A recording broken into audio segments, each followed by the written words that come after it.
We're outside here on the weather deck, and it's a little chilly. 'Tis the season. Got some snow over the weekend, and that means that there could be some slipping going on, and that would not be a fun thing, to slip and fall during the holidays. So joining us to talk about how to prevent that, David Corso from ThedaCare Orthopedics, plus rehab services.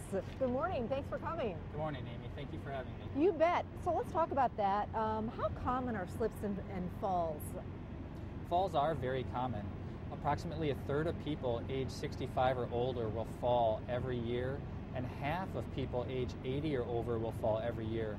The National Safety Council states that 16,000 people in our country will die as a result of falls every year. Wow. So once people get older, these falls are more than just a fall. You know, it can really go downhill from there. Let's talk about how to prevent falls.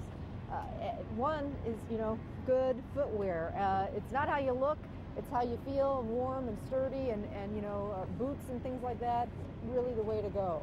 That's correct, Amy. The best footwear to utilize is our boots or sturdy non-skid shoes. Very important when walking outside on potentially slippery surfaces.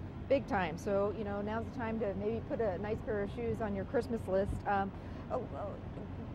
Keeping the pathways clear. We just got that little bit of snow that we woke up to Sunday morning, but the roads were slippery, the sidewalks were slippery.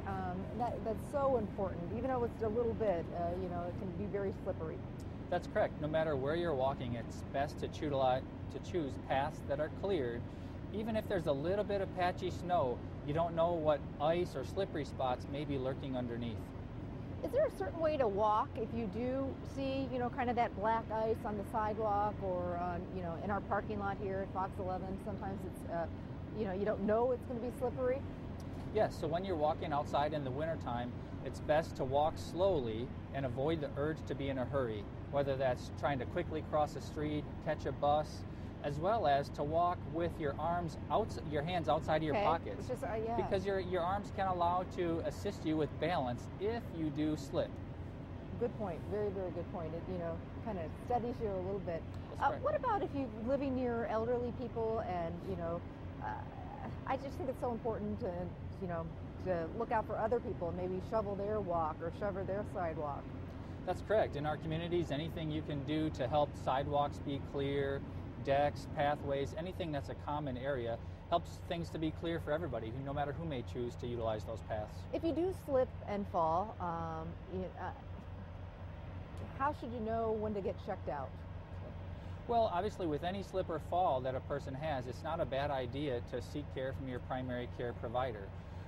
Even falls that you think you may not have a particular injury, oftentimes people do get an injury that's identified later when they, after a delay, see their provider for care. Very good point. So, better to be safe than sorry. Correct. Thank you so much, David from ThedaCare Orthopedics. Really appreciate it. Well, thank you, Be Amy. safe this winter holiday season. Yes, you too.